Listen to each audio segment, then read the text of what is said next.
Bonsoir. Dans la course au vaccin contre le Covid, la France est à la traîne puisque nous n'avons pas de traitement made in France. La crise sanitaire a révélé d'ailleurs les manques ou les faiblesses de notre pays dans le secteur de la recherche. Dès le début d'ailleurs, quand il a fallu importer des masques qui venaient de Chine.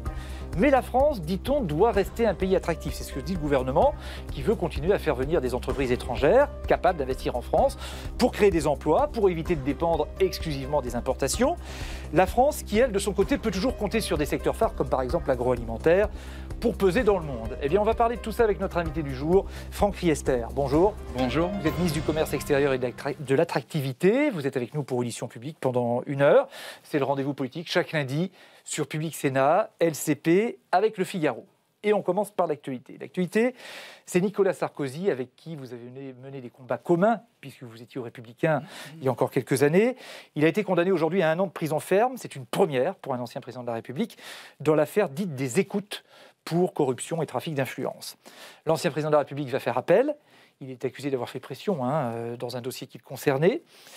Vous l'avez bien connu, je le disais. Quel sentiment ça suscite chez vous ?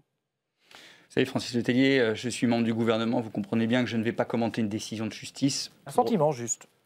Ce que je peux exprimer, en tout cas, c'est le grand respect que j'ai pour le responsable politique, le président de la République qu'il a été, et l'homme. Mais parce que pour les uns, si vous voulez, c'est le signe de l'indépendance de la justice. Ça, c'est ce qui se dit à gauche, par exemple. La droite fait corps autour de Nicolas Sarkozy et dénonce un acharnement de la justice. Alors, il y a un entre-deux entre l'indépendance et l'acharnement ? Écoutez, vraiment, comprenez que la séparation des pouvoirs, pour moi, ça veut dire quelque chose. Je suis membre du gouvernement, je ne demande pas une décision de justice. Pour autant, je vous dis à quel point je respecte non seulement l'homme, mais aussi, bien évidemment, le président de la République. Mais une dernière chose, certains le voient revenir en 2022. Dans ces conditions-là, vous le voyez revenir en 2022 ? Écoutez, le moment n'est pas à l'élection présidentielle. Là, manifestement, le président Sarkozy a fait appel. On verra ce que dira la justice après l'appel. Mais au-delà de Nicolas Sarkozy, on va élargir un petit peu, un politique condamné, c'est difficile, on l'imagine mal, être candidat à une élection, quelle qu'elle soit. Écoutez, ce qui est en tout cas démontré, c'est que la justice fait son travail. Il y a des décisions qui sont prises. Ce n'est pas à moi de les commenter en tant que membre du gouvernement. Par contre, moi, en tant que membre du gouvernement, en tant que responsable politique, je peux vous dire tout le respect que j'ai pour Nicolas Sarkozy. La justice qui travaille de façon indépendante. Bien sûr, bien sûr. Qui peut en douter aujourd'hui ? Il y en a qui en doutent. Écoutez, en tout cas, il me semble que dans tous les dossiers qu'il y a eu ces dernières années en France, les hommes ou les femmes de pouvoir qui ont été en responsabilité politique n'ont pas été épargnés, ont parfois été condamnés. Et ça prouve l'indépendance de la justice. Il me semble que c'est une preuve de l'indépendance de la justice. Après, quant à la décision même, je ne vais pas la commenter. Non, mais c'est pas ce que je vous demandais. Je vous demandais un sentiment, juste. Merci en tout cas pour cette première réaction. Et avec moi ce soir, comme tous les lundis, Brigitte Boucher de LCP, bonsoir. Bonsoir Francis. Bonsoir, et Steve Jourdain pour Bonjour, Public Sénat. Bonsoir Steve. Brigitte, on va commencer par parler du passeport. Alors, on entend parler de tout, vaccinal, sanitaire, vert maintenant au niveau européen. Alors effectivement, c'est aujourd'hui Ursula von der Leyen qui a annoncé que la Commission européenne présenterait en mars un passeport vert numérique. Est-ce que vous, en tant que ministre du Commerce extérieur, vous attendez ça avec impatience ? En tout cas, c'est bien que l'Union européenne se saisisse de ce dossier. Ça a été évoqué en Conseil européen vendredi avec les chefs d'État et de gouvernement. L'idée d'avoir un pass sanitaire qui permet d'avoir... Alors justement, attention, là il s'agit d'un certificat vaccinal, a priori, ou médical, qui permettrait de voyager.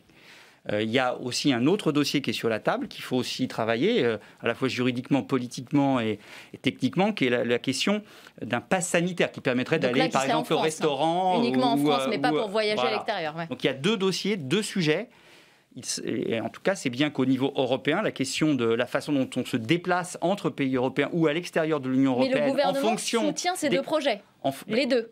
À la fois le pass sanitaire et le pass vert numérique sur le passeport vaccinal. On soutient bien sûr l'idée de travailler sur ces deux dossiers et ces 2 sujets. Il est bien sûr trop tôt de les mettre en œuvre, puisqu'on n'en est que dans la première phase de vaccination. Mais pour autant, c'est bien de les travailler, parce que ça a évidemment des impacts très importants à différents titres, sur les libertés publiques, sur les libertés individuelles, sur l'équité, la justice, la santé, la confidentialité de données médicales. Enfin, il y a beaucoup de sujets qui doivent être évoqués, tant sur le on va dire, passe sanitaire pour aller au restaurant, pour aller au théâtre, plutôt que ou à telle autre activité qui sont aujourd'hui pas possibles du fait de la crise Covid. Et deuxièmement, le certificat médical qui permettrait de voyager d'un pays de l'Union européenne à l'autre, ou plus exactement à l'extérieur de l'Union européenne. Justement, c'est une des conditions aussi pour relancer les échanges avec les pays voisins ? On voit bien que la perturbation engendrée par la crise Covid a eu des impacts sur les échanges commerciaux. En 2020, il y a eu un retrait des échanges commerciaux au niveau mondial. Et donc, c'est vrai à la fois parce qu'il y a des difficultés de se déplacer à titre individuel, mais il y a aussi des difficultés pour les produits et les marchandises. Donc ce passeport vert serait une porte de sortie.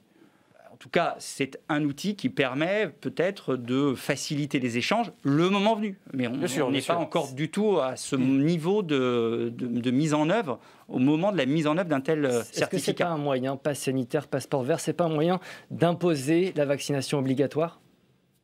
Non, c'est différent. En tout cas, encore une fois, on voit que nous sommes dans une phase de vaccination en Europe qui va prendre du temps.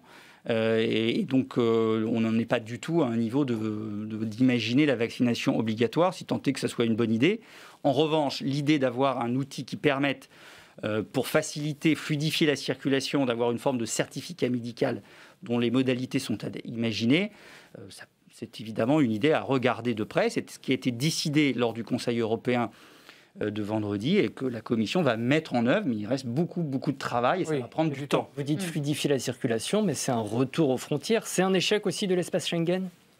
Non, mais là, on est face à une crise inédite, sanitaire, qui nécessite de prendre des décisions inédites. C'est ce que nous prenons, c'est ce que prennent un certain nombre de pays européens, c'est ce que prend l'Union. On voit bien que dans l'avenir, il faudra qu'on pense mieux au niveau européen aussi la gestion de ce type de crise. Regardez encore la fin de semaine dernière, les discussions qu'il y a eu entre l'Allemagne et la France sur le passage de la frontière au niveau du département de la Moselle. On voit bien que dans l'avenir, il faudra structurer, renforcer mais c'est pas une décision durable, les questions quand de même, santé. Les questions de santé. Vous pensez qu'on reviendra en arrière ? Écoutez, je ne sais pas.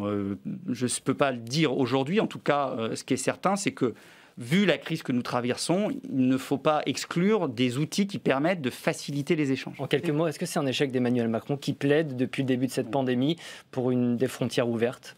Non, mais c'est pas. Enfin, franchement, si vous voulez réduire cette question de l'évolution des dispositions par rapport à l'évolution de la crise à un échec d'Emmanuel Macron, libre à vous, moi je ne le considère pas. Le président de la République, comme tous les responsables politiques européens, doivent prendre des décisions en fonction de l'évolution de la circulation du virus, en fonction de ce que l'on sait au fur et à mesure, ce qu'on apprend au fur et à mesure de ce virus. Ce que je note, c'est que certains pays ont été à des niveaux de confinement plus importants que la France à des moments, d'autres pas. Chacun prend des décisions en fonction de la situation dans son pays. Ce que je dis, c'est que dans l'avenir, on aura intérêt à mieux structurer, mieux bâtir une vraie politique de santé européenne et notamment de lutte contre les crises pandémiques, celles-là, et puis celles qui peuvent survenir dans l'avenir. Oui, vous parliez il y a quelques instants du déficit commercial qui s'est effectivement creusé de 7 milliards en 2020 à 65 milliards d'euros. Quelle est la tendance pour les 2 premiers mois de l'année 2021 ? Écoutez, la tendance est plutôt bonne. Nous avons eu un rattrapage jusqu'à fin décembre en termes de commerce extérieur. Maintenant, nous n'avons pas les chiffres exacts du commerce extérieur du début d'année. Mais en fin d'année, la dynamique est plutôt bonne, parce qu'à la fois au nombre d'entreprises exportatrices, on était revenu à peu près à l'étiage de l'année précédente, autour de 130 000 entreprises exportatrices. Et deuxièmement, au niveau du volume d'exportation mensuel, on était revenu là aussi au volume mensuel de fin d'année 2019. Ça veut dire que vous pensez que ça va se redresser en 2021 ? Je pense que cette dynamique-là qu'on a observée, c'est-à-dire cette appétence pour l'exportation de nos entreprises et la résilience, notamment de l'économie européenne, est de bon augure. Pour autant, il faut être très prudent parce qu'on a vu qu'un certain nombre de pays européens en début d'année, certains pays ont dû se confiner d'une façon plus stricte qu'en fin d'année. Donc, je reste très prudent sur les chiffres du début d'année. Bien. Avec Steve, on va parler plutôt des vaccins, parce qu'on en parle pour le commerce, mais il y a aussi des questions qui se posent de façon, je dirais, plus industrielle. Il y a des choses qui s'exportent très bien, c'est la matière grise française. La crise, elle a révélé le retard français en la matière. On voit que des Français sont à la tête de laboratoires étrangers. Je pense à Moderna, je pense à AstraZeneca. Comment vous expliquez qu'on soit incapable de produire un vaccin en France ? On n'est pas incapable de produire un vaccin en France. On n'a pas trouvé un vaccin dans le même temps que les autres laboratoires. Pour autant, je vous trouve très dur avec la France. Francis Letellier, dans votre introduction tout à l'heure, non, la France n'est pas pénalisée parce qu'elle n'a pas trouvé le vaccin, puisque la gestion de l'accès au vaccin est une gestion européenne. Et donc, d'une certaine façon, la gestion est mutualisée au niveau européen. Donc c'est un échec européen ? Non, ce n'est pas un échec européen. Vous savez... on regardera à la fin de la crise pandémique la façon dont chaque pays et chaque continent a géré la crise. Nous avons fait un choix au niveau européen qui est de gérer ensemble la fourniture et l'achat des vaccins. Moi, j'ai la conviction que c'est une bonne décision, à la fois en termes de coût, en termes de qualité, de sécurité sanitaire et en termes, je l'espère, d'accès à ces vaccins pour l'Union européenne. Est-ce qu'on est condamné à attendre les investissements étrangers ? Deuxièmement, nous n'avons effectivement pas eu un laboratoire qui a trouvé, dans le même temps que les autres, en tout cas ceux qui ont trouvé, dans le même temps que ceux qui ont trouvé, un vaccin. Pour autant, est-ce que ça remet en cause d'une façon définitive le niveau de nos laboratoires ? Non. Que ça interroge notamment sur notre politique du prix du médicament pour voir de quelle manière on peut mieux assurer des revenus aux laboratoires français. Oui, ça c'est une question qui se pose. Mais ce que vous demandez, Steve, aussi, c'est est-ce qu'on est condamné à attendre les investissements étrangers en France ? Non, pas du tout. Et pour autant, même si on les accueille avec plaisir, et on pense que le fait qu'il y ait des investissements étrangers en France est une bonne chose pour notre économie, y compris dans le secteur de la santé. Mais le fait que des laboratoires n'aient pas trouvé les médicaments ne veut pas dire qu'on ne sait pas les produire. La preuve, Sanofi va produire des vaccins qui ont été découverts par d'autres laboratoires. Brigitte a une question là-dessus. Le fait justement que des laboratoires fassent appel à Sanofi, des laboratoires étrangers, est-ce que ça va nous rapporter à nous économiquement ? Surtout, ce qui compte, c'est que ça permette de produire des vaccins, puisqu'aujourd'hui, on voit bien qu'au niveau mondial, ce qui pose problème, ce n'est pas à la rigueur de découvrir des vaccins, il y en a déjà eu plusieurs de découverts, c'est de les produire en nombre suffisant pour permettre mais est-ce que c'est une bonne affaire économiquement ? Donc, l'objectif premier que Sanofi produise ces vaccins, c'est d'abord d'augmenter le volume produit. Ça, on a compris. Mais économiquement, est-ce que c'est une bonne affaire ? C'est mieux écoutez, il se trouve ensuite que ça permet à Sanofi de produire ces vaccins-là. Je ne suis pas sûr que ce soit une affaire pour Sanofi, puisque le but, encore une fois, n'est pas de faire une affaire, mais c'est de produire ces vaccins pour qu'on augmente le volume de fourniture de vaccins. Après, Sanofi doit le faire à un prix qui lui permet d'avoir une forme de rentabilité, mais ce n'est pas l'objectif du tout de cette opération. Vous disiez tout à l'heure, on n'a pas été capable de produire en France. Pourtant, il y a une entreprise qui s'appelle Valneva. On n'a pas été capable de le faire à temps. Oui, de découvrir à temps, mais de produire, on peut produire. La preuve, Sanofi va le faire. Découvrir aussi, oui, mais c'est important de ne pas tout mélanger. Mais j'ai bien compris, c'est bien pour ça que... Découvrir aussi un peu si on considère cette start-up nantaise qui s'appelle Valneva, qui a trouvé un vaccin français, mais qui a décidé d'aller le produire au Royaume-Uni, alors qu'elle a fait des appels du pied à la France pour pouvoir éventuellement le produire sur le sol français. Après, il va falloir importer en France ce vaccin qui aura été produit au Royaume-Uni. Comment ça se fait qu'on n'a pas été capable de retenir cette start-up en France ? Écoutez, je ne suis pas le spécialiste de ce dossier-là en toute hypothèse, mais ce que je peux dire, c'est que je ne dis pas que toutes les décisions qui ont été prises ont forcément été les bonnes, que par ce laboratoire-là, comme par l'administration dans son ensemble. Peut-être que nous avions à ce moment-là misé sur une production française plutôt que par des laboratoires français plutôt qu'une production faite en Grande-Bretagne. Ce qui est certain, c'est que ça nous conforte dans une chose. la nécessité d'améliorer encore et toujours la compétitivité de notre pays pour faire en sorte que les entreprises industrielles installées en France aient les meilleures conditions économiques pour se développer, pour que finalement notre pays soit le plus attractif possible, pour que, parce qu'on aura une bonne fiscalité, parce qu'on aura des négociations qui se passeront bien au sein des entreprises, parce qu'on aura un accès aux talents, les meilleurs talents possibles au monde, qu'on réussira à avoir une attractivité, une compétitivité la meilleure au monde. Il faudrait peut-être aussi un peu moins d'administratif, non ? Il faudra aussi, effectivement, assouplir les règles administratives, mais on l'a fait, on a commencé à le faire d'une façon très importante. Je rappelle 2 lois quand même. Ici, on est au Parlement, la loi Pacte et la loi ASAP, qui ont été 2 lois de simplification de la vie des entreprises.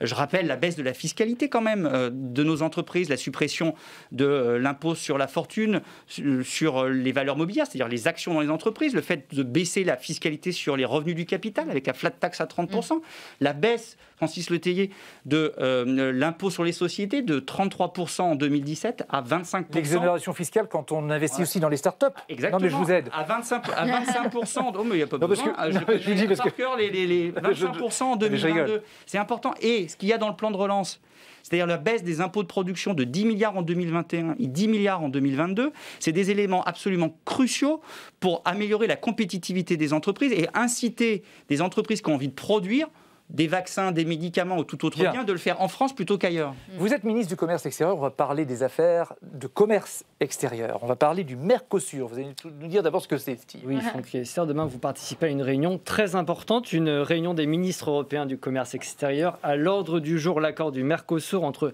l'Europe et des pays d'Amérique du Sud, dont le Brésil. Emmanuel Macron a mis son veto car il considère qu'il n'y a pas de garantie sur la déforestation et les normes sanitaires dans cet accord. Il y a un mois, vous disiez hors de question que la France applique cet accord. Aujourd'hui, on en est où ? Je dis la même chose. On n'a pas avancé. Non, si on a avancé, je vais vous le dire, mais on n'a pas bougé sur notre position. Non, on ne votera pas en l'état cet accord du Mercosur. On est favorable à ce qu'il y ait des accords bilatéraux entre l'Union européenne et d'autres pays avec lesquels on commerce, parce que ça facilite les échanges. Mais en revanche, on ne veut pas le faire à n'importe quel prix. Et donc, ce qui veut dire pas à n'importe quel prix, notamment pas au prix de conséquences sur le climat, de conséquences sur la biodiversité ou la forêt.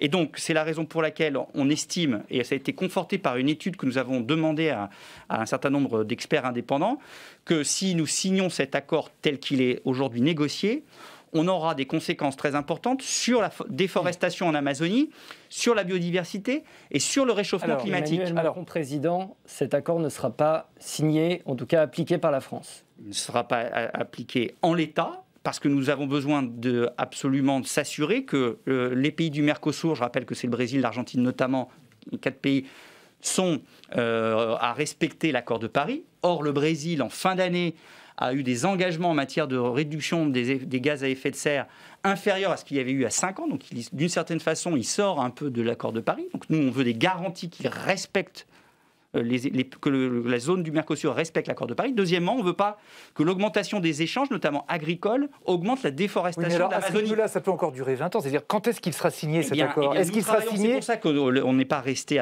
les bras ballants. On discute avec nos membres, collègues de l'Union européenne, les autres États membres, avec la Commission et avec le Mercosur. Et on avance sur... on échange, oui, on avance sur les éléments exigibles du Mercosur et aussi de l'Union européenne pour se permettre de signer l'accord. Est-ce que vous avez espoir qu'il soit signé cette année, par exemple ? On ne va pas se mentir, ça va prendre beaucoup de temps. C'est-à-dire des années ou des mois, voire des années. Je vous donne un exemple. C'est reparti pour un round, quoi. Mais c'est parti le temps qu'il faut pour... Ça fait 20 ans qu'on est en discussion. Je sais bien, mais qu'est-ce que vous voulez ? Les choses évoluent, les exigences d'il y a 20 ans en matière d'environnement ne sont pas les mêmes aujourd'hui. Donc si ça doit encore durer 20 ans, c'est pas grave. Mais non, l'idée, c'est pas de prendre 20 ans, l'idée, c'est de prendre le temps nécessaire à ce qu'on ait des garanties suffisantes en matière environnementale, en matière sanitaire, en matière de déforestation, pour garantir que l'accord qu'on signerait avec ces pays du Mercosur n'entraîne pas des conséquences préjudiciables pour le climat, pour la forêt et pour aussi nos agriculteurs. Parce qu'aujourd'hui, on impose, et c'est bien légitime, des efforts à nos agriculteurs en matière de production de biens agricoles, de produits agricoles. c'est normal que les produits qui rentrent dans l'Union européenne respectent aussi les normes sanitaires et phytosanitaires qu'on exige à nos producteurs. Brigitte. Autre sujet, Joe Biden qui a maintenu les taxes américaines sur les vins et spiritueux, voire augmenté au mois de janvier, notamment pour les alcools et les vins supérieurs à 14 degrés. Est-ce que vous avez bon espoir qu'elles disparaissent, ces taxes ? On a en tout cas une mobilisation totale pour que ce dossier soit pris en compte par l'administration américaine parmi les premiers dossiers. Et on a des signaux positifs pour aller dans ce sens. Pourquoi ? D'abord, les États-Unis ont envoyé des signaux très forts aux Européens. Ils sont venus dans l'accord de Paris. Ils ont levé le veto pour la nomination de la nouvelle directrice générale de l'OMC, le Dr Ngozi, qui était une grande demande de l'Europe et que les États-Unis bloquaient depuis maintenant plusieurs mois. Et ils ont levé leur veto, elle a été nommée. Troisièmement, ils ont pris la décision de revenir à la table des négociations au niveau de l'OCDE pour bâtir une taxe sur les services numériques internationaux. Dites GAFA, c'est comme ça qu'on l'appelle, ouais. En public. Et enfin, dans l'audition qu'a eue la nouvelle ministre en charge du commerce extérieur, qui est Madame Catherine Tai, l'USTR, c'est le nom de sa fonction aux États-Unis, a dit dans son audition au Sénat jeudi dernier qu'elle était favorable à trouver une issue à ce fameux contentieux entre Boeing et Airbus, qui a conduit non seulement à avoir des taxes sur les Airbus, mais aussi sur les vins et spiritueux, qui sont les victimes collatérales. Donc 25%, c'est quand même énorme. Pour les producteurs de vins et spiritueux français, vous pouvez leur dire que vous avez espoir que ça aboutisse quand ? Je leur dis qu'il y a des signaux positifs de l'administration américaine et que le gouvernement français, le président de la République, moi-même et la Commission en font un dossier prioritaire. Le président Macron l'a dit au président. Il a augmenté quand même certaines taxes. Enfin, vous dites que ça va dans le bon sens, on a plutôt l'impression que ça fait marche arrière. Il n'a pas augmenté les taxes, c'est une décision qui a été prise par Donald Trump avant qu'il l'applique. Il est obligé de l'appliquer puisque c'est une décision qu'il a prise. Maintenant, il attend la confirmation de la nomination de son ministre en charge du commerce extérieur pour rentrer dans une discussion avec les Européens pour sortir par le haut de ce contentieux parce que c'est absolument pas vivable pour le secteur des vins et spiritueux, pour le secteur de l'aéronautique. Vous pensez notamment. Que ce sera fait cette année, ça ? J'espère, on milite pour ça, c'est un de mes dossiers prioritaires, si ce n'est mon dossier prioritaire. Dernière question, Steve. Question internationale. La semaine dernière, Emmanuel Macron a rencontré le dirigeant chinois Xi Jinping, c'était par visio. Selon les agences de presse, la question du sort des Ouïghours n'a pas été abordée. Emmanuel Macron, l'Élysée, a fait savoir que si elle avait quand même été abordée dans un dossier comme ça, priorité à quoi ? Au commerce, sur les droits de l'homme ? Non, mais il n'y a pas de priorité donnée à l'un par rapport à l'autre dans un accord de commerce. On est très clairement mobilisé sur les droits de l'homme. Le président de la République l'a dit, Jean-Yves Le Drian l'a dit très récemment dans le cadre d'une réunion à l'ONU. On le dit, mais est-ce qu'on l'applique ? Vous savez, c'est un sujet qui est complexe. Donc, il y a différents leviers pour pouvoir agir vis-à-vis d'un certain nombre de pays qui ne respectent pas les mêmes valeurs que les nôtres ou qui ont des pratiques qui sont absolument condamnables, comme les Chinois vis-à-vis des Ouïghours.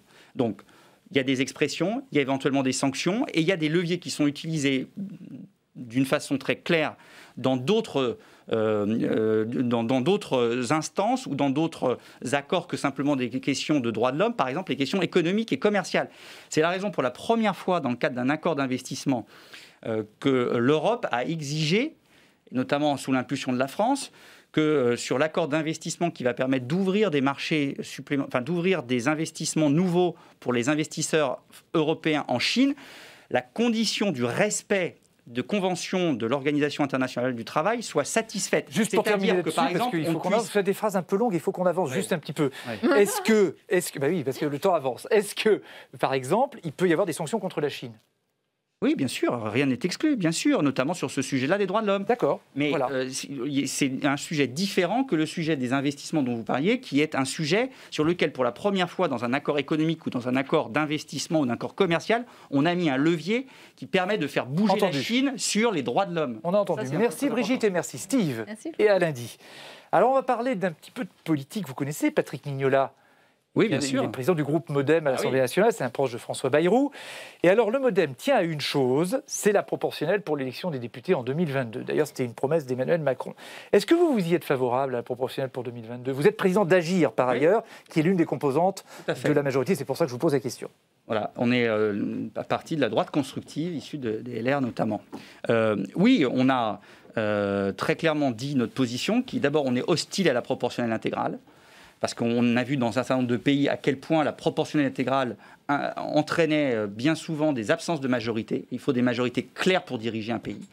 Deuxièmement, on pense qu'une part de proportionnelle est possible, mais pour 2022 pour qu'elle soit limitée. En revanche, pour 2022, ça ne nous paraît pas le moment de le faire. Les Français ne le comprendraient pas à peu près à un an de l'échéance de modifier le mode de scrutin. Yves Tréhard, éditorialiste et directeur adjoint du Figaro, est avec nous comme tous les lundis. Bonsoir Yves. Bonsoir Francis. Yves, il a d'autres questions aussi à vous Monsieur poser. Riester. Alors, une des figures de la droite française vient d'être condamnée en justice, vous en avez parlé tout à l'heure, mais quel regard vous portez sur votre ancien parti, qui est celui des Républicains ? Je ne comprends pas pourquoi les Républicains s'opposent autant au président de la République, autant au gouvernement. Moi, je crois qu'en politique, on peut défendre ses convictions, les afficher avec fierté, ne pas les mettre dans sa poche, et en même temps, à un moment donné, quand il s'agit de l'intérêt général, dépasser ça au service de quelque chose de plus grand qu'est notre pays et qui est l'intérêt général. Donc, c'est la raison pour laquelle, moi, avec d'autres, nous avons pris la décision de soutenir l'action du président de la République.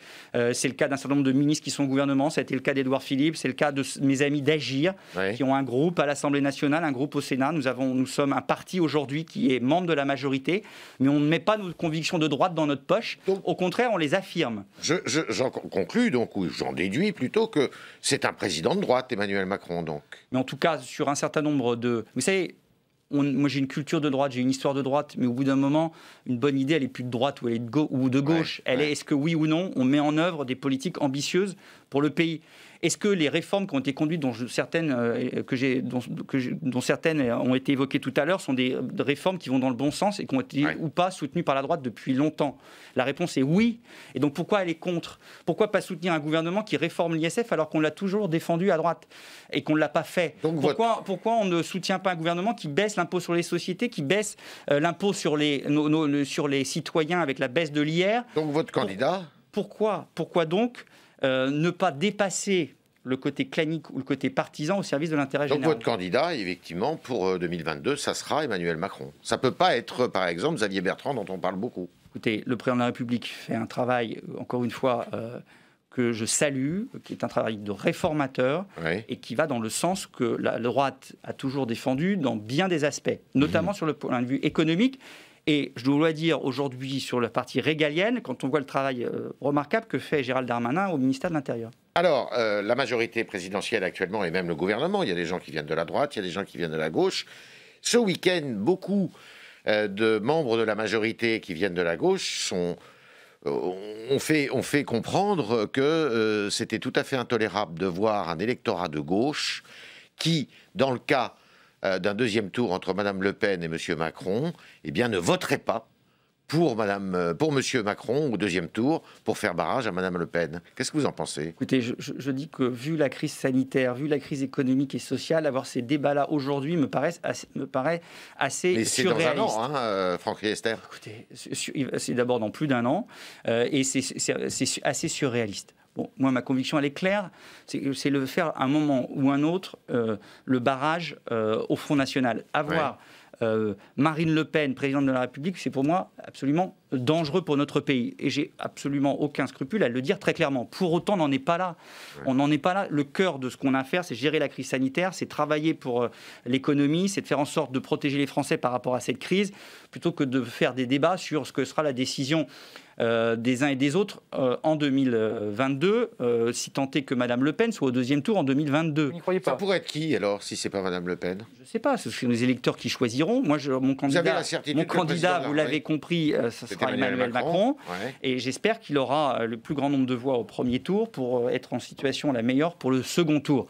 Mais avouez quand même que de parler du premier tour et du deuxième tour des élections présidentielles maintenant, c'est un peu surréaliste vu la situation de nos compatriotes et vu la situation du pays. Est-ce que, d'après vous, Emmanuel Macron peut garder et va garder cet électorat de droite qui l'a rallié justement après le deuxième tour de 2017 et ne va pas s'en éloigner? Parce que ça, c'est une crainte. Si jamais il s'en éloigne, vous savez, c'est la porte ouverte aussi, peut-être à une élection de Mme Le Pen si elle est au deuxième tour.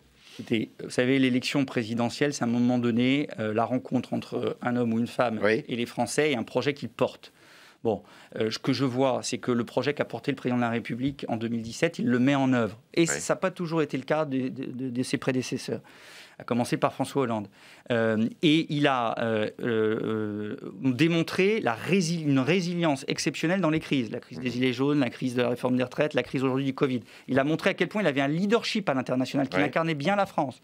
Eh bien, je pense qu'un certain nombre, à la fois de son bilan en termes de réforme et de son incarnation de la fonction, sont des éléments pris en compte par les femmes et les hommes qui votent quand ils sont d'une culture de droite à l'élection présidentielle. Alors, dans 3 mois, il y a les élections régionales. Vous êtes à la tête d'un parti qui s'appelle Agir, dans la majorité présidentielle. Ce ne sont pas des élections très faciles pour vous, loin de là, parce que vous manquez la majorité, en tous les cas, d'un ancrage local. Agir semble tendre la main à plusieurs, à la droite. Pourquoi ? Parce que ces élections sont importantes, les élections régionales. Est-ce que ça brouille pas les esprits, tout ça ? Vous savez, je crois qu'il faut regarder là encore l'intérêt général. C'est ça qui doit être notre ligne de conduite. Oui. C'est ce qu'on fait, nous.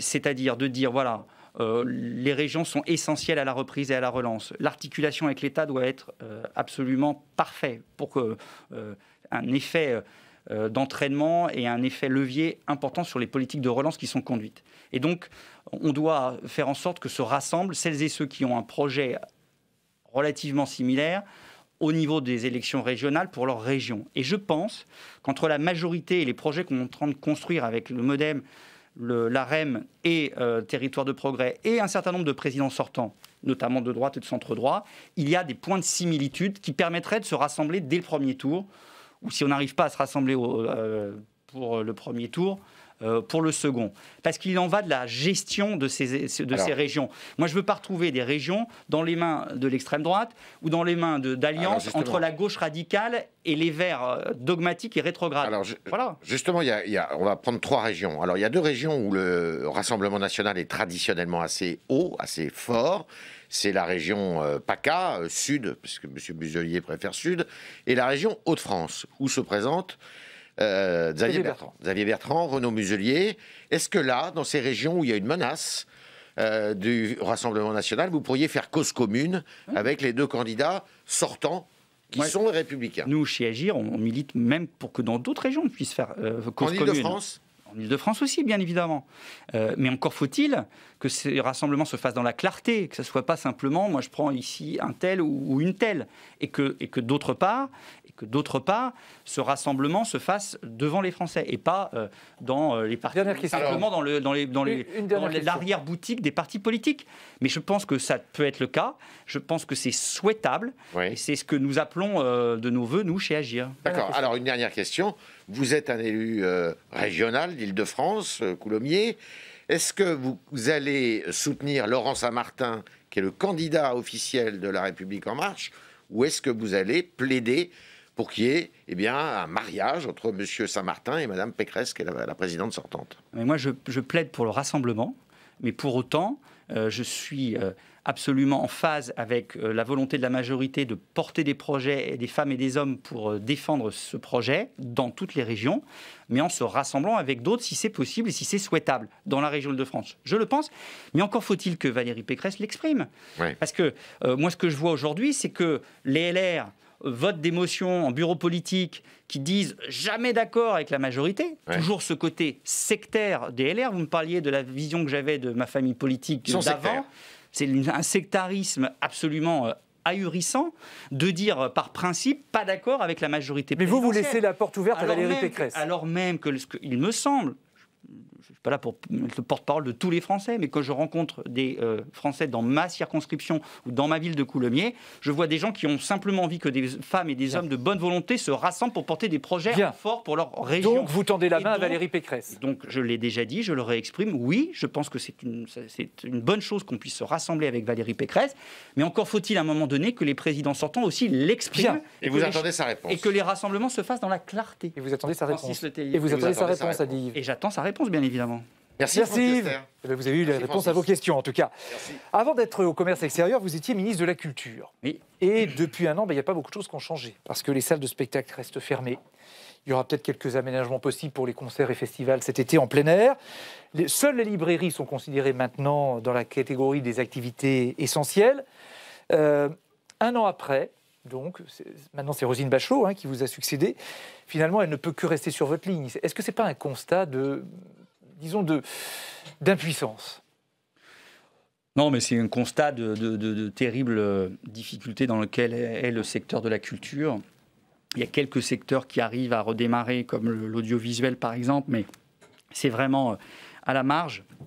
Et donc c'est évidemment pour nous terrible, nous quand on est ministre de la Culture et nous quand on est français, parce qu'on aime la culture, on a besoin d'aller au théâtre, on a besoin d'aller au spectacle, on a besoin d'écouter de la musique. Vous comprenez Et donc, on est dans cette situation où on doit trouver une ligne de crête entre les décisions sanitaires et la possibilité laissée aux acteurs de la culture de pouvoir s'exprimer. Vous partagez le désarroi et même parfois la colère des artistes, des propriétaires de salles Et bien sûr, on comprend quand on ne peut pas exprimer son art, qu'on ne peut pas exprimer ce qu'on est, ce qu'on a envie de partager avec le public, bien sûr que c'est terrible. Et que la colère et le renoncement et la difficulté et le désarroi sont tout à fait légitimes. Ce que je peux dire, c'est que le gouvernement met beaucoup de moyens financiers pour essayer de compenser au maximum les conséquences financières de ce que vivent les gens de la culture. Pour autant, on ne peut pas compenser la perte de contact avec le public et la perte de l'expression artistique. Tant de projets sont remis en cause, tant de projets sont annulés, que c'est évidemment un bouleversement total pour tous ces artistes et tous celles et ceux qui travaillent dans les filières artistiques. Maintenant, on va accueillir 2 parlementaires qui vont venir débattre avec vous. Bonjour messieurs.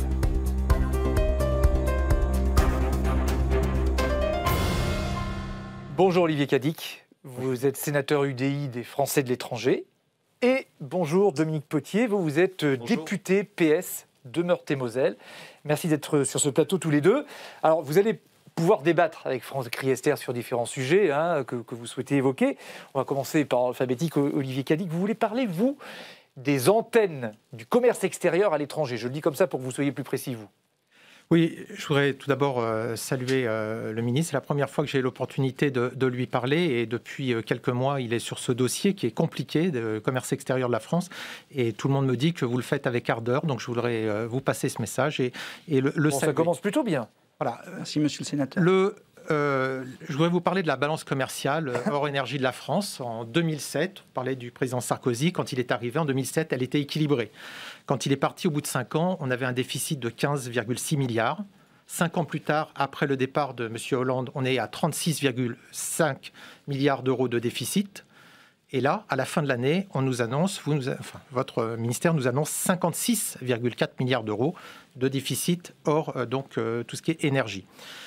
Le Premier ministre, Édouard Philippe, avait dit que quand il avait démarré le Team France Export, qu'il voulait développer le nombre de PME exportatrices. Quand j'ai été élu en 2014, elles étaient 125 000. Elles sont, d'après le rapport qui a été fourni par vos services, 128 000. Donc 3 000 de plus, objectif 200 000. J'ai calculé, il faudrait à peu près 29 quinquennats pour y parvenir à ce rythme-là. Donc bon courage, mais je sais que vous... Mais vous voulez aller plutôt sur les chambres de commerce. Et justement, ce que je veux dire, c'est que ça, c'est des choses, on voit bien que c'est difficile d'être ministre pour aborder ces problèmes-là.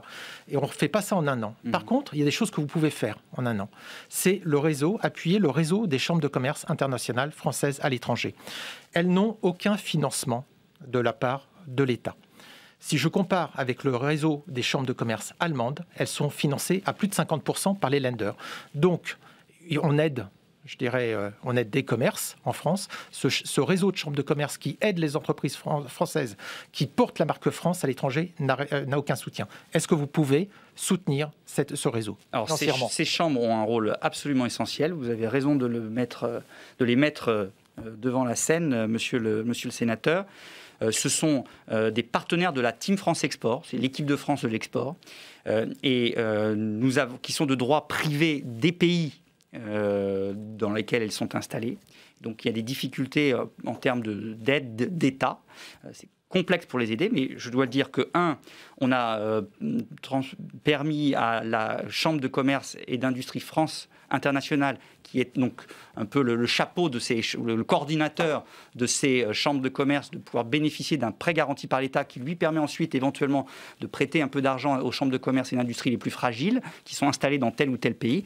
Et deuxièmement, avec le plan de relance export, elles peuvent bénéficier des chèques relance export, qui sont des moyens donnés aux entreprises pour baisser le coût de prospection. Parce que ce qu'il faut savoir, Francis Letellier, c'est que ces chambres de commerce et d'industrie France Internationale, qui sont implantées dans les différents pays dans lesquels on déploie notre commerce, ce sont des atouts considérables pour les entreprises parce qu'elles offrent un service aux entreprises. Mais il ne peut pas y avoir de financement d'État strict. Mais parce que ce sont des entreprises ou des associations de droit privé de ces pays-là. Et donc il faut trouver des dispositifs pour quand même réussir à les accompagner. C'est ce qu'on fait avec ces chèques relance export qui permet de baisser le coût des entreprises qui bénéficient de leurs services. Mais plus largement, quand même, le fait d'avoir créé ces Team France Export, c'est-à-dire d'avoir rassemblé toutes les énergies autour de l'export, permet d'avoir des résultats. Il y a plus d'entreprises qui exportent et il y a une nouvelle dynamique en termes d'exportation pour notre pays. Mais il reste beaucoup de travail à faire. J'espère pouvoir compter dans l'avenir sur les chambres de commerce et d'industrie à l'étranger. Ça vous va comme réponse, un début de réponse ? Cette réponse, elle correspond à l'attente des primo-exportateurs, donc pour les chèques export. Le problème, c'est tout le tissu d'entreprises déjà implantées à l'étranger, les réseaux de distribution qui sont des entreprises à l'étranger, celles-là, on ne les aide pas du tout.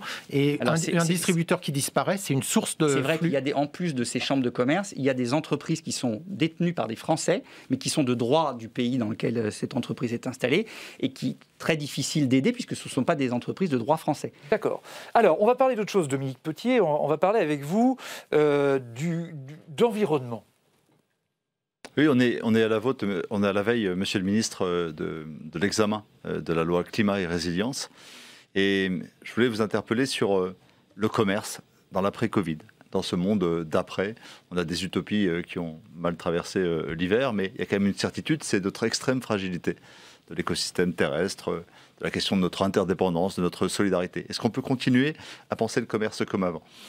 Il y avait une idée à laquelle la France s'était opposée fermement, c'est celle du Mercosur. Et puis, on sent que ça tergiverse. Actuellement, la France dit non en l'état. Vous dites non en l'état, j'ai lu dans la presse agricole. Et le ministre l'a redit tout de suite. Et ce non en l'état, il mérite d'être clarifié sur le plan juridique et pas seulement dans les déclarations politiques. C'est une question qui se pose à Bruxelles en ces termes. Nous sommes dans un accord mixte qui suppose donc une unanimité des États membres, une majorité du Parlement. La France a donc un droit de veto aujourd'hui. La question que je vous pose, elle est très simple, c'est au nom de notre intérêt général, du bien commun, du climat, dont on va reparler, qu'on va inscrire dans la Constitution, au nom de tous les débats sur l'équilibre du revenu de nos éleveurs, la dignité des éleveurs, même dans les pays d'Amérique du Sud concernés. Est-ce que vous pensez aujourd'hui que clairement le veto de la France doit être brandi sans tergiverser et de façon très claire? Vous savez qu'il y a des alternatives. On peut demander un principe interprétatif. Certains imaginent un splitting qui permet de scinder l'accord commercial avec d'autres données. Autant de façons de contourner ce principe d'accord mixte. Nous avons aujourd'hui le pouvoir de dire non. Est-ce que c'est la volonté de la France? Est-ce que vous allez l'exprimer? Mais, monsieur le député, si vous m'avez lu ce week-end, vous avez vu quelle était la position que j'ai exprimée, très claire. On ne votera pas un texte qui viendrait tel qu'il est aujourd'hui présenté. Ça ne peut pas être plus clair. Vous l'avez redit. Je l'ai dit tout à l'heure. Mais Dominique Potier, vous parlez de veto. Oui, c'est pareil. Ah, c'est pas tout à fait pareil. Non, c'est le fait de dire très clairement qu'on ne vote pas un texte, à partir du moment où ça doit rester un texte mixte. Là aussi, je le dirai demain en Conseil des ministres du Commerce, le fait que nous souhaitons que l'accord du Mercosur reste un accord mixte et qu'il n'y ait pas effectivement de ce qu'on appelle de splitting, de séparation du texte, c'est un peu technique, hein, mais, non, mais séparation, on a compris. Qui changerait la façon dont on peut jouer sur l'accord au niveau de la France, puisque ça deviendra un accord simplement avec une majorité relative. Et donc, on veut que ça reste un accord mixte. Si le texte arrive dans l'État, on voterait contre, donc ça bloquerait le texte. Et d'autre part, on ne se contentera pas d'une simple déclaration politique en parallèle de l'accord. On veut des garanties très claires, objectivables, avec des moyens de les vérifier. Oui. Que ce soit sur la question que je dis tout à l'heure, sur la déforestation, sur la question des normes sanitaires et phytosanitaires et sur la question du respect de l'accord de Paris, ça va prendre du temps. Et puisque vous l'avez déjà dit, parce que Dominique Potier, il voulait aller plus loin sur l'environnement. Il voulait dire, en fait, est-ce qu'il ne faut pas imposer l'environnement dans les critères? C'est ça? Non. Et alors, est-ce qu'on peut se contenter sur ces sujets de simples déclarations? Vous connaissez les données, en 6 ans, l'accord du Mercosur aujourd'hui... On va pas revenir sur le Mercosur, on va élargir. Monsieur le député, on peut élargir. C'est 25% de déforestation en plus. Oui, mais on est d'accord là-dessus, donc on ne veut pas de ça. Donc on ne peut pas vous dire... Est-ce qu'il suffit d'une d'une déclaration du Brésil non, non, justement, non et non. Je l'ai dit, je le répète et je vous le dis là. Et je le dirai demain à nouveau. Et oui, donc on ne va pas redire. Simplement, mais Dominique Potier voulait aller aussi sur est-ce qu'il faut imposer des normes d'environnement dans les traités commerciaux, par exemple? Est-ce que pour les aides publiques aux entreprises étrangères, il faut imposer des normes environnementales? Oui, tout à fait. Donc c'est pour ça que vous savez qu'on est en pleine revue de la politique commerciale européenne. C'est notamment l'ordre du jour demain du Conseil des ministres du commerce. Et donc on va parler de ça. La Commission a fait des propositions la semaine dernière sur justement cette vision de cette révision de la politique commerciale. Et la partie, à la demande de la France notamment, et des Pays-Bas qui ont fait un non-papier au printemps 2020, la politique commerciale va prendre beaucoup plus en compte les éléments de développement durable qu'elle ne prenait précédemment. Que ce soit d'ailleurs sur les questions sociales ou les questions environnementales. Alors, Dominique Potier, à commencer par la mise en œuvre qu'on souhaite très rapide d'un instrument européen qui permettent de lutter contre ce qu'on appelle la déforestation importée. C'est ce que disait tout à l'heure le député Potier, c'est de dire si on augmente les échanges agricoles avec le Mercosur, on risque d'augmenter la déforestation de l'Amazonie. Et on va se doter d'un outil qui empêchera ça dans l'avenir, que ce soit pour l'Amazonie et le Mercosur, mais pour d'autres pays dans le monde. Alors, rapidement, puisqu'on a beaucoup parlé de Mercosur alors qu'on avait déjà parlé. Dissocier les questions d'environnement des questions de commerce. Aujourd'hui, les près de 100 000 tonnes d'aloyaux qui viendraient sur le marché européen, c'est un quart de l'aloyau européen. Vous le savez, c'est de nature à faire baisser le revenu des éleveurs du Massif central notamment, mais pas seulement, de près de moitié. Vous savez que en gros, le revenu moyen, c'est 8 000 dans l'élevage allaitant, 8 000 euros par an. Il faut s'imaginer ce que signifie cette baisse de revenus. C'est une faillite, c'est l'arrêt de l'élevage. Et il y a une Amazonie qui compte pour l'avenir de la planète. Et puis, il y a les 5 millions de prairies permanentes françaises dont on n'a pas trouvé de meilleure solution que de les faire pâturer et produire de la bonne viande qu'on voudrait dans nos assiettes demain. En tout cas, c'est par nature même ce type de commerce transatlantique autour du lait, autour de la viande, qui n'est plus aujourd'hui dans la modernité. Alors attendez, parce que là, c'est encore autre chose. Là, c'est encore autre chose. C'est de se dire, est-ce qu'on est contre totalement des échanges d'une façon transatlantique? Moi, ma réponse, elle est clairement, on doit continuer d'avoir des échanges transatlantiques. Est-ce que ça a du sens? Concernant les bovins, est-ce que ça a du sens? Écoutez, en tout cas, moi je pense que, vous savez, demander aux éleveurs du Massif central, ils sont aussi heureux de pouvoir avoir des débouchés pour leur viande à l'extérieur de la France ou à l'extérieur de l'Europe. Alors attendez. Donc mais si c'est important, parce mais bien sûr, mais Olivier Cadic, il voudrait dire un mot là-dessus. Et technique qui est de dire, est-ce que oui ou non, on est favorable aux échanges internationaux, y compris d'un point de vue agricole. Est-ce que, Olivier Cadic, pas au prix de la déforestation, pas au prix de mettre nos agriculteurs dans une situation d'inéquité par rapport aux producteurs, par exemple du Mercosur. C'est pour ça qu'on réclame avec Julien de Normandie qu'il y ait des clauses miroirs qui vont plus loin que simplement le respect des normes sanitaires et phytosanitaires et qui permet de dire l'intérêt général du monde, et en tout cas de nos consommateurs, c'est d'avoir des produits qui sont produits de la même façon que nous, on exige à nos producteurs de le faire. D'accord. Olivier Cadic, quand vous entendez parler de normes environnementales, par exemple, sur les échanges extérieurs, ça vous va, ça doit être l'unanimité là-dessus? Disons que c'est un débat très intéressant. Je rappelle que le Brésil, c'est quand même le pays qui a la plus grande frontière terrestre avec la France. Donc c'est pas très loin, c'est tout proche de la France et qu'on a plein de choses. Non, terrestre. La plus grande frontière terrestre. La Guyane. Voilà, c'est la France. Oui, j'entends bien. Oui, non, mais c'est la réalité. L'île de Guyane. Non, mais si on pensait un petit peu différemment que tout vu de Paris, dans notre pays, on verrait que effectivement, on fonctionnerait peut-être d'une autre façon. Mais aujourd'hui, moi, quand j'entends tout ça, mais je vois par exemple, je reviens d'Afrique. J'étais encore le mois dernier. Face à nous, on a un concurrent. Alors lui, il n'hésite pas. Le problème environnemental, il en est loin. Lui, c'est la Chine. Donc, c'est contrefaçon, médicaments, pièces automobiles, matériel électrique. Corruption. La question de travail forcé. Corruption, vous avez ajouté. Travail forcé, corruption. Corruption. Absolument. Bien sûr. On est complètement d'accord. J'ai dit, si vous ne l'avez pas dit, je l'ai dit. Mais bravo. Voilà, vous pouvez le dire à voix haute qu'on vous entende. Qu'on le dise à voix haute. Corruption. Donc, on a des mines d'or chinoises qui ne sont pas déclarées dans certains pays. Donc, ils n'écartent absolument rien pour développer leur emprise en Afrique. Donc c'est pour ça que c'est bien, c'est intéressant d'avoir ces grands débats, ces grandes positions philosophiques, mais la réalité c'est qu'un entrepreneur français aujourd'hui qui travaille en Afrique, qui essaye de développer le commerce extérieur, parfois on lui clôt son compte en banque en France. On ne permet pas, avec nos banques françaises, de faire des transactions entre la France et l'Afrique. On a plein de problèmes comme ça. Est-ce que vous allez faire quelque chose sur cette question justement pour faciliter les transactions financières et aider nos entreprises qu'elles puissent simplement commercer? Bien sûr, c'est le travail qui est fait et d'une façon très compétitive et compétente par BPI France, par la Direction Générale du Trésor, par l'AFD quand il s'agit de projets de développement. Il y a peut-être ici ou là des problèmes encore rencontrés par des entreprises. Vraiment, faites-moi passer les éléments parce que je regarde tous les dossiers qui me sont remontés avec beaucoup d'attention.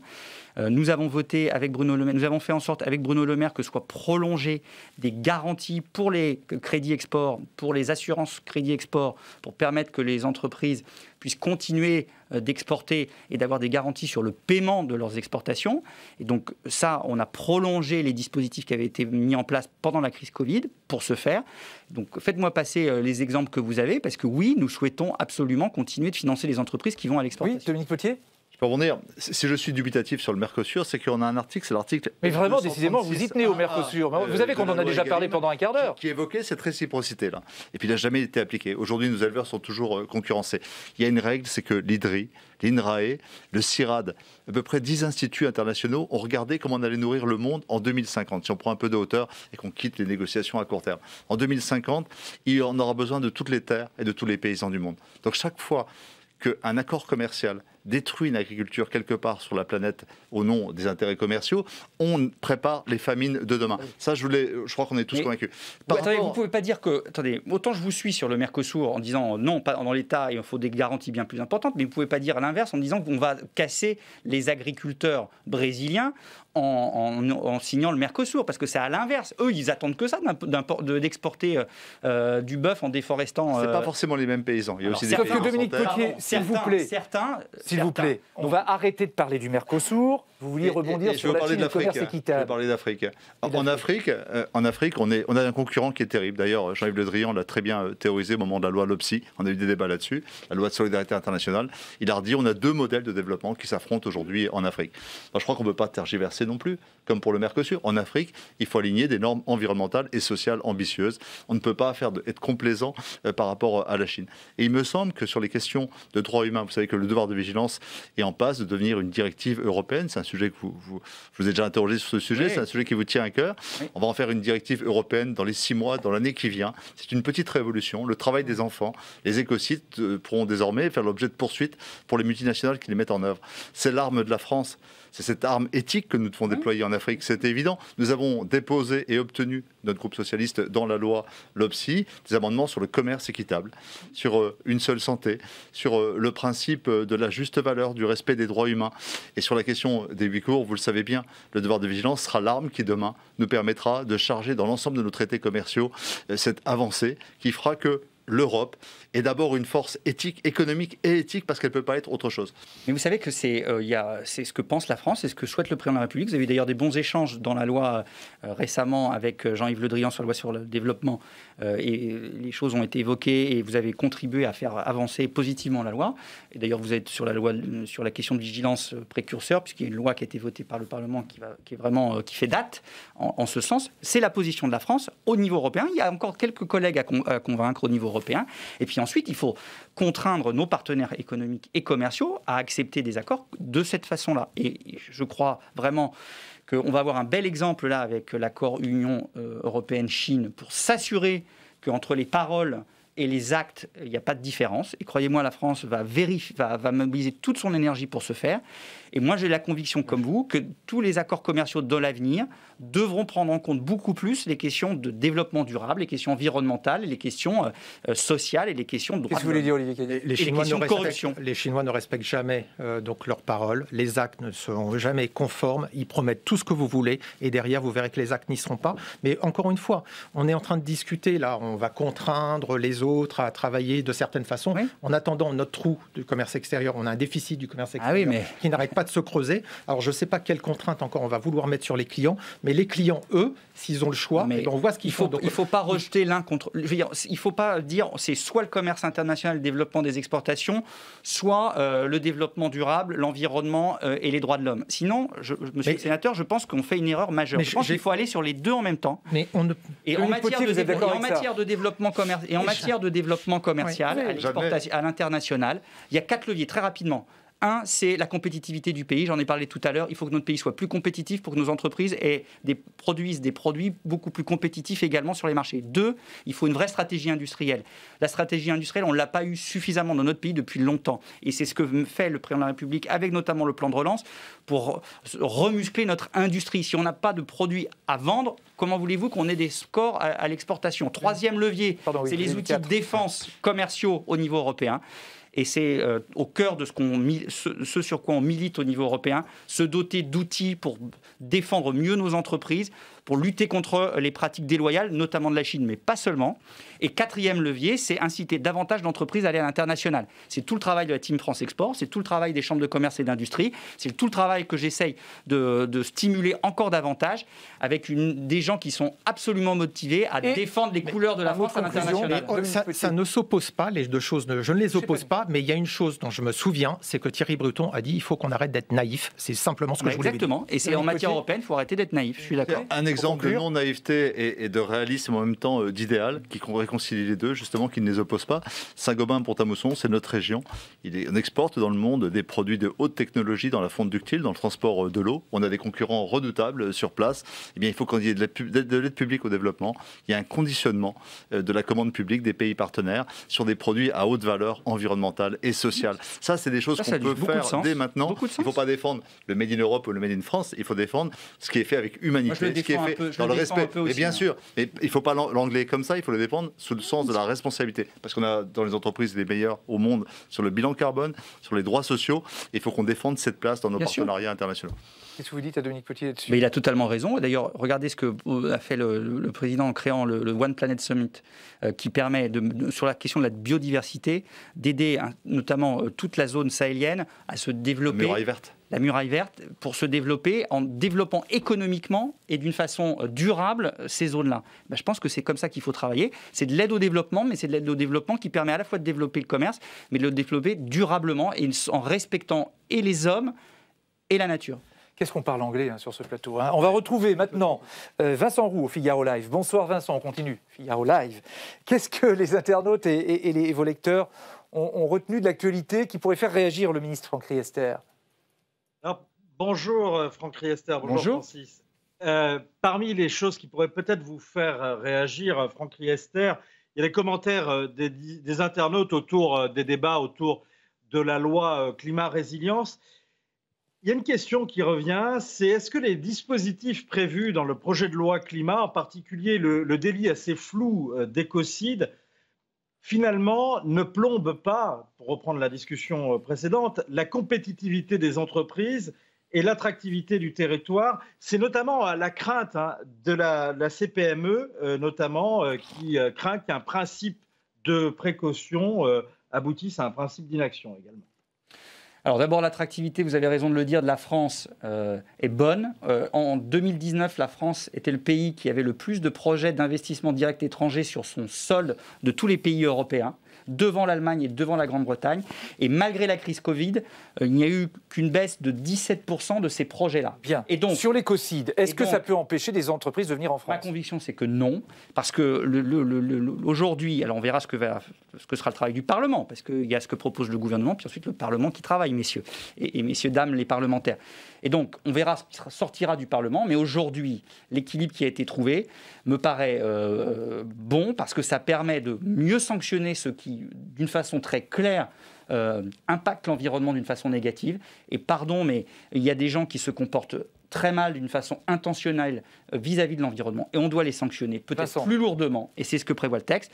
Pour autant, ce n'est pas des dispositions qui risquent de pénaliser l'attractivité de notre pays. En tout cas, c'est dans les discussions que j'ai avec de nombreux chefs d'entreprise, ce qui ressort des discussions. Vincent, rapidement. Est-ce que juste la création de la Convention climat, pour vous, de votre point de vue de ministre délégué du commerce extérieur, de l'attractivité du territoire, est finalement une bonne idée?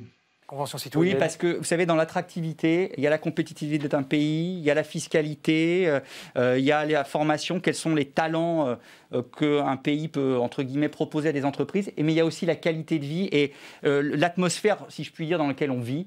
Et le fait qu'un pays et qu'un gouvernement, dans un pays dans lequel un gouvernement prend le temps d'échanger avec des citoyens, de prendre le temps d'écouter directement ce que disent les citoyens, est un pays dans lequel, à mon avis, il fait meilleur vivre que dans d'autres. Et donc je pense au Brésil, que ça par exemple, mais on va pas y retourner. À l'attractivité de notre pays. Merci Vincent, merci Olivier Cadic. Pour les exports. Merci Vincent, merci Olivier Cadic, merci Dominique Potier d'être venu sur ce plateau et merci Franck Riester d'avoir participé à Audition publique qui revient lundi en direct à 19h30. Bonne soirée.